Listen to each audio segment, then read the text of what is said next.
اس کے گھر سے جو 3 لڑکیاں برآمد ہوئی تھیں وہ بھی اس فقرے کو مکمل نہ کر سکیں۔ انہوں نے اپنے متعلق بتا دیا کہ انہیں اخلاقی تخریب کاری اور مردوں کو پھانس کر استعمال کرنے کے لیے بھیجا گیا تھا۔ ارسلان کے گھر راتوں کو محفلیں جمع کرتی تھیں جن میں فوج اور انتظامیہ کے افسر آیا کرتے تھے۔ ان کی خفیہ ملاقاتیں اور اجلاس ان لڑکیوں کے بغیر ہوتے تھے۔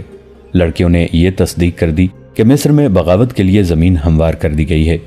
جس لڑکی نے دونوں بھائیوں کو ایک دوسرے کے ہاتھوں قتل کرا دیا تھا اس نے قتل کی ساری کہانی سنا دی جو بیان کی گئی ہے۔ اس نے بتایا کہ وہ الادریس کے بڑے بیٹے کو پہلے ہی اپنے جال میں محبت کا جھانسا دے کر لے چکی تھی۔ اسے ارسلان اپنے باپ الادریس کے خلاف استعمال کرنا چاہتا تھا، لیکن ارسلان نے منصوبہ بدل دیا اور اس لڑکی سے کہا کہ دونوں بھائیوں کو ایک دوسرے کے ہاتھوں قتل کرا دو۔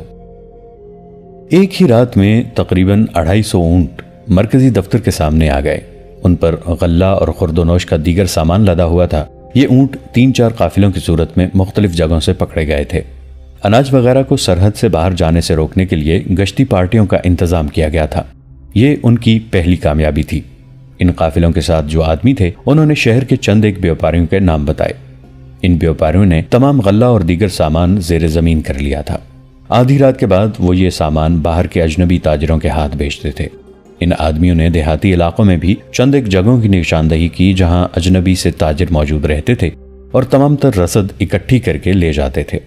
شتربانوں میں سے بعض نے سرحد کی ایک جگہ بتائی جہاں سے یہ قافلے سوڈان جایا کرتے تھے۔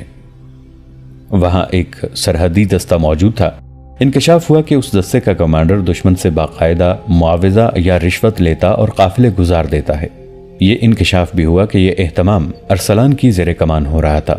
یہ ان سینکڑوں میں سے چند ایک واقعات ہیں جو سلطان ایوبی کی غیر حاضری میں مصر کو لپیٹ میں لیے ہوئے تھے۔ الادریس اور دیگر اعلیٰ حکام نے ارسلان کی غداری اور الادریس کے بیٹوں کی موت اور دیگر واقعات پر غور کرنے کے لیے اجلاس منعقد کیا۔ علی بن سفیان اور غیاث نے یہ مشورہ پیش کیا کہ حالات اتنے بگڑ گئے ہیں کہ ان کے بس میں نہیں رہے۔ بیشتر اس کے کہ مصر میں بغاوت ہو جائے یا فاطمیوں اور فدائیوں کے ہاتھوں کوئی اعلیٰ شخصیت قتل ہو جائے۔ سلطان ایوبی کو مکمل حالات سے آگاہ کر دیا جائے اور انہیں مشورہ دیا جائے کہ ممکن ہو سکے تو وہ کرک کا محاصرہ اپنے نائبین کے سپرد کر کے قاہرہ آ جائیں۔ ایک قاصد کو تو پہلے ہی بھیج دیا گیا تھا مگر اسے تفصیلات نہیں بتائی گئی تھیں۔ اب سنگین وارداتیں ہو گئیں تو اجلاس میں فیصلہ ہوا کہ علی بن سفیان محاذ پر سلطان ایوبی کے پاس جائے۔ کرک کے محاصرے کو 2 مہینے گزر گئے تھے مگر کامیابی کی کوئی صورت نظر نہیں آتی تھی۔ صلیبیوں نے دفاع کے غیر معمولی انتظامات کر رکھے تھے۔ ایک انتظام یہ تھا کہ شہر میں سامان خورد و نوش کا ذخیرہ کافی تھا۔ ایک جاسوس نے اندر سے تیر کے ساتھ پیغام باندھ کر باہر پھینکا تھا جس میں تحریر تھا کہ اندر خوراک کی کوئی کمی نہیں۔ مسلمان باشندوں پر اتنی سخت پابندیاں عائد کر دی گئی تھیں کہ ان کے گھروں کی دیواریں بھی ان کے خلاف مخبری اور جاسوسی کرتی تھیں، اس لیے اندر تخریب کاری ممکن ہی نہیں رہی تھی، ورنہ خوراک کا یہ ذخیرہ تباہ کر دیا جاتا۔ شہر میں سلطان ایوبی کے جاسوسوں کی بھی کمی تھی۔ وہ کبھی کبھی رات کے وقت تیر کے ساتھ پیغام باندھ کر اور موقع محل دیکھ کر باہر کو تیر چلا دیتے تھے۔ فوجوں کو حکم تھا کہ ایسا تیر نظر آئے تو وہ اپنے کمانڈر تک پہنچا دیں۔ صلیبیوں نے محاصرہ توڑنے کی کوششیں ترک کر دی تھیں۔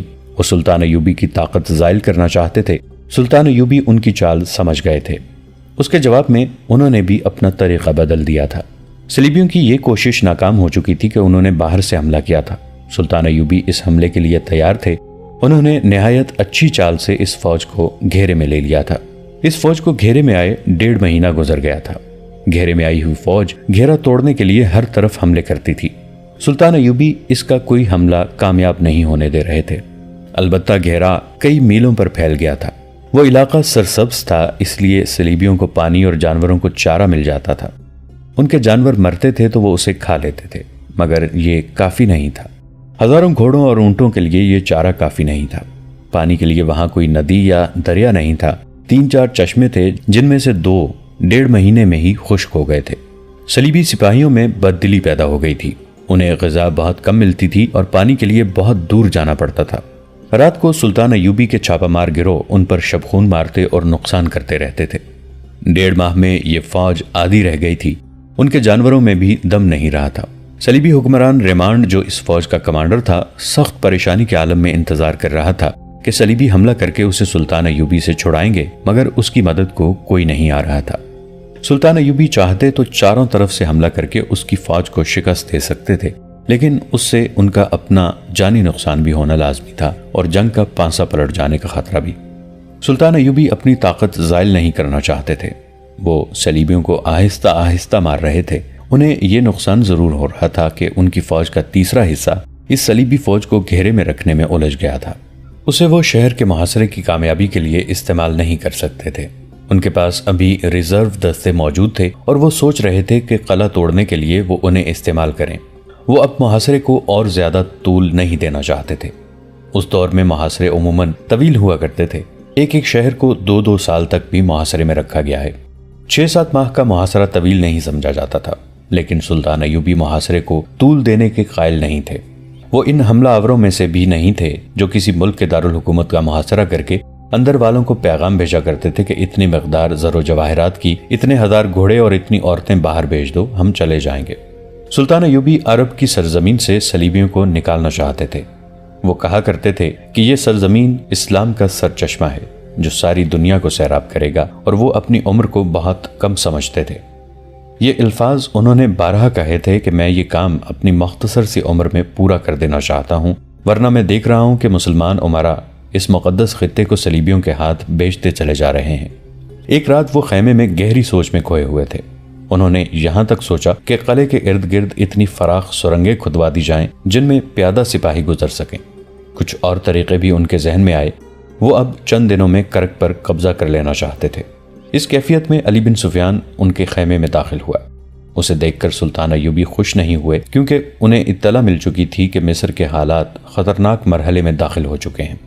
چہرے پر تشویش کے آثار لیے سلطان ایوبی علی بن سفیان سے بغلگیر ہو کر ملے اور کہا، تم میرے لیے یقیناً کوئی خوشخبری نہیں لائے۔ بظاہر خیریت ہے، علی بن سفیان نے کہا، مگر خوشخبری والی بات بھی کوئی نہیں۔ اس نے مصر کے حالات اور واقعات سنانے شروع کر دیے۔ علی بن سفیان جیسا ذمہ دار حاکم سلطان ایوبی سے کچھ بھی نہیں چھپا سکتا تھا، نہ ہی وہ انہیں خوش فہمیوں میں مبتلا کر سکتا تھا۔ حالات کا تقاضا یہ تھا کہ لگی لپٹی رکھے بغیر بات کی جائے۔ علی بن سفیان نے تقی الدین کی غلطیوں اور سلطان ایوبی کی بھی 1-2 غلطیوں کا کھل کر ذکر کیا۔ ارسلان کی غداری کا قصہ اور الادریس کے جوان بیٹوں کی موت کا حادثہ سن کر سلطان ایوبی کے آنسو نکل آئے۔ اگر ارسلان مر نہ چکا ہوتا تو سلطان ایوبی کبھی یقین نہ کرتے کہ ان کا یہ حاکم جسے وہ اپنا وفادار دوست سمجھتے ہیں غداری کر سکتا ہے۔ اس سے پہلے بھی 2 دوست ان سے غداری کر چکے تھے۔ اگر ارسلان ذرا سی دیر زندہ رہتا تو باقی راز بھی بے نقاب کر دیتا، علی بن سفیان نے کہا۔ اس کے آخری فکرے سے جو موت نے پورا نہ ہونے دیا، صاف ثبوت ملتا ہے کہ مصر میں بغاوت ہونے ہی والی ہے۔ مصر میں ہماری جو فوج ہے اسے ذہنی لحاظ سے پست کر دیا گیا ہے۔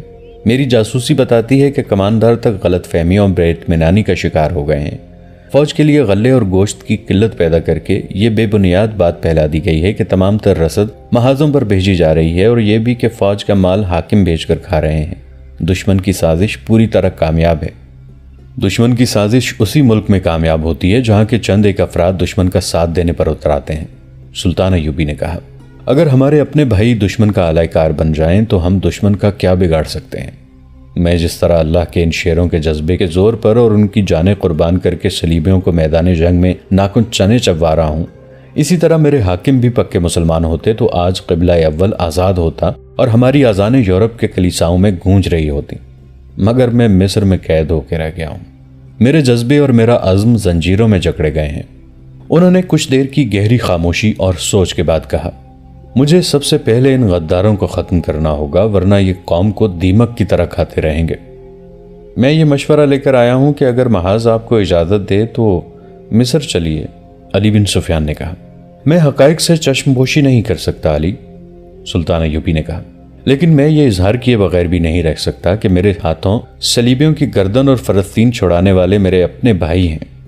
علی بن سفیان، اگر میں نے غداروں کو اسلام کے دشمنوں کے ساتھ دوستی کرنے والے مسلمانوں کو بھی ابھی ختم نہ کیا تو یہ کبھی ختم نہیں ہوں گے، اور ہماری تاریخ کو یہ گروہ ہمیشہ شرمسار کرتا رہے گا۔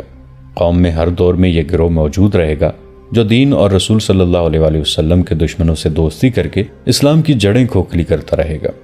انہوں نے پوچھا، سوڈان کے محاذ کی کیا خبر ہے؟ میں نے تقی الدین کو پیغام بھیج دیا ہے کہ اس محاذ کو سمیٹنا شروع کر دو۔ مصر میں کسی کو بھی معلوم نہیں کہ آپ نے ایسا حکم دیا ہے، علی بن سفیان نے کہا، اور کسی کو معلوم ہونا بھی نہیں چاہیے، سلطان ایوبی نے کہا۔ انہوں نے دربان کو بلایا اور کہا، کاتب کو فوراً بلاؤ۔ کاتب کاغذ اور قلمدان لے کر آیا تو سلطان ایوبی نے کہا، لکھو، قابل صد احترام نور الدین زنگی۔ وہ قاصد بڑا ہی تیز رفتار تھا جس نے سلطان ایوبی کا پیغام اگلی رات کے آخری پہر بغداد نور الدین زنگی تک پہنچا دیا۔ سلطان ایوبی نے اسے کہا تھا کہ راستے میں ہر چوکی پر اسے تازہ دم گھوڑا مل جائے گا، لیکن وہ گھوڑا صرف تبدیل کرے، خود آرام اور کھانے کے لیے نہ رکے۔ کہیں بھی گھوڑا آہستہ چلے، اگر رات کو نور الدین زنگی کے پاس پہنچے تو دربان سے کہہ دے کہ انہیں جگا دے۔ اگر زنگی خفگی کا اظہار کریں تو کہہ دینا کہ صلاح الدین نے کہا ہے کہ ہم سب جاگ رہے ہیں۔ قاصد جب نور الدین زنگی کے دروازے پر پہنچا تو محافظ دستے نے اسے روک لیا اور کہا کہ پیغام صبح دیا جائے گا۔ قاصد نے گھوڑے تو کئی بدلے تھے مگر پانی کا ایک گھونٹ پینے کے لیے بھی نہیں رکا تھا۔ تھکن، بھوک، پیاس اور 2 راتوں کی بیداری سے وہ لاش بن گیا تھا۔ زبان پیاس سے اکڑ گئی تھی، وہ پاؤں پر کھڑا نہیں ہو سکتا تھا اور اس کے منہ سے بات نہیں نکلتی تھی۔ اس نے اشاروں میں بتایا کہ پیغام بہت ضروری ہے۔ نور الدین زنگی نے بھی سلطان ایوبی کی طرح اپنے خصوصی عملے اور دربان اور اپنے باڈی گارڈز کے کمانڈرز کو کہہ رکھا تھا کہ کوئی ضروری بات یا پیغام ہو تو اس کی نیند اور آرام کی پرواہ نہ کی جائے۔ قاصد کی حالت دیکھ کر باڈی گارڈ کمانڈر نے اندر جا کر نور الدین زنگی کو جگایا۔ وہ باہر آ گئے اور پیغام اور قاصد کو ملاقات کے کمرے میں لے گئے۔ قاصد کمرے میں داخل ہوتے ہی گر پڑا۔ زنگی نے اپنے ملازموں کو بلایا اور قاصد کی دیکھ بھال کرنے کو کہا۔ انہوں نے پیغام پڑھنا شروع کر دیا۔ سلطان ایوبی نے لکھا تھا، آپ پر اللہ کی رحمت ہو، میرا پیغام آپ کو خوش نہیں کرے گا۔ آپ کے لیے خوشی اور اطمینان کی بات صرف یہ ہے کہ میں نے حوصلہ نہیں چھوڑا، آپ کے ساتھ کیا ہوا عہد پورا کر رہا ہوں۔ آپ میرے پاس تشریف لائیں گے تو تمام تر حالات سناؤں گا۔ میں نے کرک کو محاصرے میں لے رکھا ہے، ابھی کامیابی نہیں ہوئی۔ اتنی کامیابی حاصل کر چکا ہوں کہ صلیبیوں کی ایک فوج نے شاہ ریمانڈ کی سرکردگی میں باہر سے مجھ پر حملہ کیا تھا۔ میں نے محفوظہ سے اسے گھیرے میں لے لیا ہے۔ اب تک اس کی آدھی فوج ختم کر چکا ہوں۔ بھوکے صلیبی اپنے ان گھوڑوں اور اونٹوں کو کھا رہے ہیں جو انہیں اتنی دور سے یہاں لائے تھے۔ میں اس کوشش میں ہوں کہ ریمانڈ کو زندہ پکڑ لوں، مگر کرک کا محاصرہ لمبا ہوتا جا رہا ہے۔ صلیبیوں کا داغ اور طریقہ جنگ پہلے سے بہت بہتر ہے۔ میں محاصرے کو کامیاب کرنے کے طریقے سوچ رہا تھا اور مجھے امید تھی کہ میرے جانباز مجاہد قلعہ توڑ لیں گے۔ وہ جس جذبے سے لڑ رہے ہیں وہ آپ کو حیران کر دے گا، مگر سوڈان میں میرا بھائی تقی الدین ناکام ہو گیا ہے۔ اس کی غلطی کہ اس نے اجنبی صحرا میں جا کر فوج کو پھیلا دیا ہے۔ وہ مدد مانگ رہا ہے، میں نے اسے محاذ سمیٹنے اور واپس آنے کو کہہ دیا ہے۔ مصر سے آئی ہوئی خبریں اچھی نہیں۔ غداروں اور ایمان فروشوں نے دشمن کا آلہ کار بن کر مصر میں بغاوت اور صلیبی یلغار کے لیے رستہ صاف کر دیا ہے۔ علی بن سفیان کو آپ اچھی طرح جانتے ہیں، وہ خود میرے پاس آیا ہے۔ میں اس کے مشورے کو نظر انداز نہیں کر سکتا کہ میں مصر چلا جاؤں۔ محترم، میں کرک کا محاصرہ اٹھا نہیں سکتا، ورنہ صلیبی کہیں گے کہ صلاح الدین پسپا بھی ہو سکتا ہے۔ دشمن کی گردن میرے ہاتھ میں ہے، آئیے اور یہ گردن آپ اپنے ہاتھ میں پکڑیں۔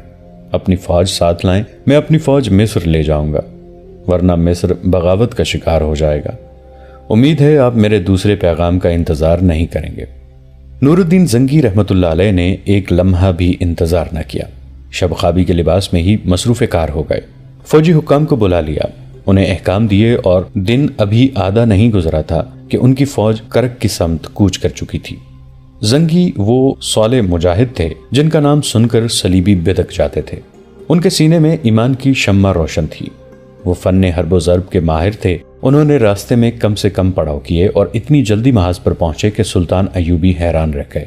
اگر قاصد پہلے سے انہیں اطلاع نہ دے دیتے کہ زنگی اپنی فوج کے ساتھ آ رہے ہیں تو دور سے گرد کے بادل دیکھ کر سلطان ایوبی سمجھتے کہ صلیبیوں کی فوج آ رہی ہے۔ سلطان ایوبی گھوڑا سرپٹ بگاتے استقبال کے لیے گئے۔ نور الدین زنگی رحمت اللہ علیہ انہیں دیکھ کر گھوڑے سے کود آئے۔ اسلام کی عظمت کے یہ دونوں پاسبان جب گلے ملے تو جذبات کی شدت سے سلطان ایوبی کے آنسو نکل آئے۔ سلطان ایوبی نے نور الدین زنگی کو تمام تر حالات اور غداروں کی ساری کارستانیاں سنائیں۔ زنگی نے کہا، صلاح الدین، تمہاری عمر ابھی اتنی نہیں گزری کہ چند ایک حقائق کو قبول کر سکو۔ یہ اسلام کی بد نصیبی ہے کہ غدار ہماری قوم کا لازمی حصہ بن گئے ہیں اور قوم ان سے کبھی پاک نہیں ہوگی۔ مجھے صاف نظر آ رہا ہے کہ ایک وقت آئے گا جب غدار قوم پر باقاعدہ حکومت کریں گے۔ دشمن کے خلاف باتیں کریں گے، بلند دعوے کریں گے، دشمن کو کچل دینے کے نعرے لگائیں گے، مگر قوم جان نہیں سکے گی کہ ان کے حکمران دراصل اس کے اور ان کے دین کے دشمن کے ساتھ درپردہ دوستی کر چکے ہیں۔ دشمن انہی کو ڈھال اور انہی کو تلوار بنائے گا اور ان کے ہاتھوں قوم کو مروائے گا۔ پریشان نہ ہو صلاح الدین، ہم حالات پر قابو پا لیں گے۔ تم مصر پہنچو اور تقی الدین کو مدد دے کر سوڈان سے نکالو۔ دائیں بائیں حملے کر کے دشمن کو الجھائے رکھو تاکہ تقی الدین کا کوئی دستہ کہیں گھیرے میں نہ آ جائے۔ مصر میں فوجوں کو یکجا کرو اور مصر میں جو فوج ہے اسے میرے پاس بھیج دو، میں اس دماغ سے بغاوت کا کیڑا نکال دوں گا۔ شام کے بعد زنگی نے اپنی فوج کو کرک کے محاصرے پر لگا دیا اور سلطان ایوبی کی فوج پیچھے ہٹائی۔ انہیں فوراً قاہرہ کے لیے کوچ کا حکم دے دیا گیا۔ کچھ غلطی وہاں ہو گئی جہاں سلطان ایوبی نے ریمانڈ کی فوج کو گھیرے میں لے رکھا تھا۔ زنگی نے جب وہاں اپنے دستے اس ہدایت کے ساتھ بھیجے کہ سلطان ایوبی کی فوج کی بدلی کرنی ہے تو احکام اور ہدایات پر کسی غلط فہمی کی بنا پر عمل نہ ہو سکا۔ ریمانڈ نے اتفاق سے اس سمت حملہ کیا جہاں اسے توقع تھی کہ مسلمانوں کا رستہ کمزور ہے۔ اس نے وہاں کسی کو بھی حملہ روکنے کے لیے تیار نہ پایا۔ وہ اس طرف سے نکل گیا اور کچھ فوج بھی نکل گئی۔ صلیبیوں کی بچی کچی فوج پھنسی رہ گئی، جسے اگلے روز پتہ چلا کہ ان کا حکمران کمانڈر بھاگ گیا ہے، تو اس نے بھی اندھا دھند بھاگنے کی کوشش کی۔ صلیبی اپنی جانیں بچانے کے لیے لڑے، کچھ مارے گئے اور بعض پکڑے گئے۔ نقصان یہ ہوا کہ ریمانڈ نکل گیا۔ فائدہ یہ ہوا کہ گھیرا کامیاب رہا اور نور الدین زنگی کی فوج کا یہ حصہ کرک کے محاصرے کو کامیاب کرنے کے لیے فارغ ہو گیا۔ سلطان ایوبی جب قاہرہ کو روانہ ہونے لگے تو حسرت بھری نظروں سے کرک کو دیکھا۔ انہوں نے زنگی سے کہا، تاریخ یہ تو نہیں کہے گی کہ سلطان صلاح الدین ایوبی پسپا ہو گیا تھا؟ میں نے محاصرہ اٹھایا تو نہیں صلاح الدین۔ نور الدین زنگی نے ان کا گال تھپکا کر کہا، ہم نے شکست نہیں کھائی، تم جذباتی ہو گئے ہو۔ جنگ جذبات سے نہیں لڑی جاتی۔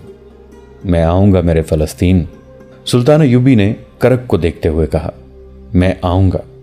انہوں نے گھوڑے کو ایڑ لگا دی، پھر پیچھے مڑ کر نہیں دیکھا۔ نور الدین زنگی انہیں دیکھتے رہے۔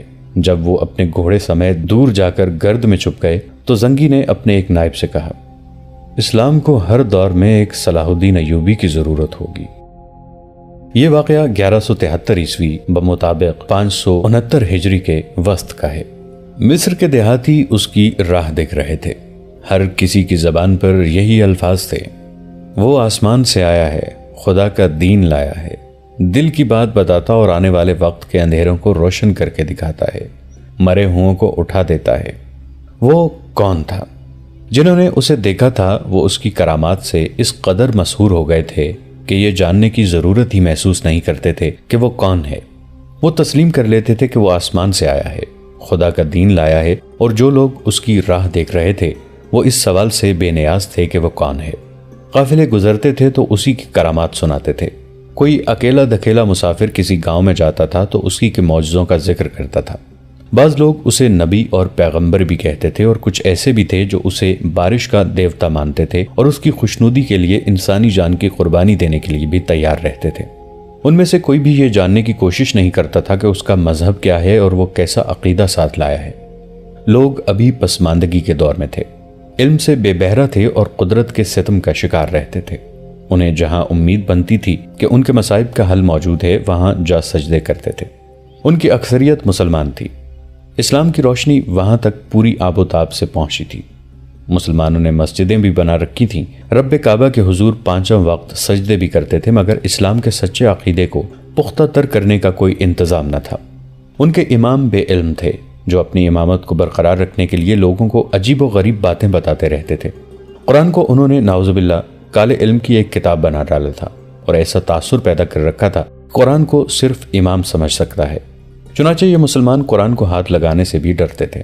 ان اماموں نے لوگوں کے دلوں میں غیب کا ایک لفظ بٹھا دیا تھا اور انہیں باور کرا دیا تھا کہ جو کچھ بھی ہے وہ غیب میں ہے اور غیب میں جھانکنے کی قدرت صرف امام کو حاصل ہے۔ اماموں نے انسان کو ایک کمزور چیز بنا دیا تھا۔ اس مقام سے وسوسے اور توہمات پیدا ہوئے۔ صحرائی آندھیوں کی چیخوں میں انہیں اس مخلوق کی آوازیں سنائی دینے لگیں جو امام کہتے تھے کہ انسانوں کو نظر نہیں آ سکتی۔ بیماریاں جنات اور شرار بن گئیں۔ امام معالج اور عامل بن گئے جنہوں نے دعویٰ کیا کہ ان کے قبضے میں جنات ہیں۔ انسان غیب سے اور غیب کی سزا سے اتنے خوفزدہ رہنے لگے کہ ان کے دلوں میں اسلام کا عقیدہ کمزور پڑ گیا اور وہ ہر اس آواز پر لبیک کہنے لگے جو انہیں غیب کی مخلوق اور غیب کی سزا سے بچانے کا یقین دلاتی تھی۔ یہی وجہ تھی کہ لوگ بے تابی سے اس کی راہ دیکھتے تھے جو آسمان سے آیا اور مرے ہوں کو اٹھا دیتا تھا۔ دوستو، آج کے لیے اتنا ہی۔ اسی کہانی کی اگلی قسط کے ساتھ بہت جلد حاضر ہوں گے۔ نیچے کامنٹ سیکشن میں اپنی رائے کا اظہار ضرور کیجیے گا۔ ہمارے اس چینل کو سبسکرائب کر کے نیچے موجود بیل آئیکن کو بھی ضرور کلک کیجیے گا۔ اگلی ملاقات تک کے لیے ہمارا اور آپ کا اللہ نگہبان۔